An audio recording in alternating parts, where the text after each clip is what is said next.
As part of our coverage of WPRI 1270th anniversary, we're hearing from another Rhode Island radio and TV Hall of Famer who once sat on the anchor desk in this studio. Former sports director Mike Gorman.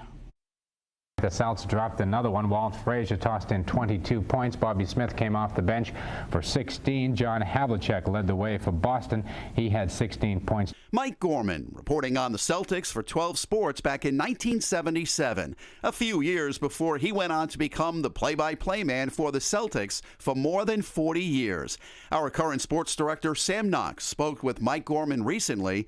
He talked about how he first became a sportscaster on WPRO radio at Salty Brine before moving to WPRI. Just literally one morning, Salty said, "Why don't you just stay here? Why don't you do a sports report? Why don't you just stay here beside me, and we'll see what the show sounds like."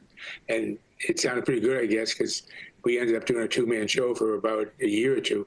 I got a phone call one day from Dave Pierce, who was the news director over at Channel 12. And he said, "My weekend guy just left.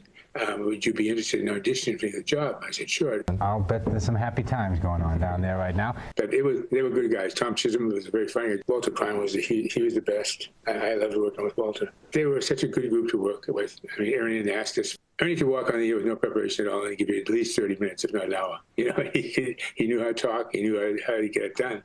Gorman anchored here long before the age of the internet and of cable sports networks. He spoke with Sam about the importance of covering local sports. I think if you keep it local, it's very important.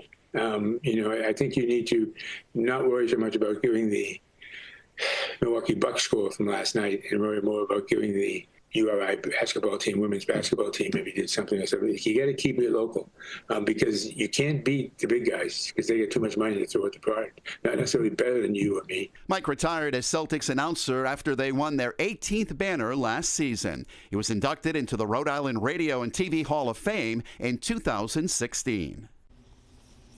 And you can find the complete coverage of our 70th anniversary on WPRI.com and the WPRI 12 Plus TV app. We'll also have our full 30-minute special as well as clips from some of the other stories that we featured over the last week.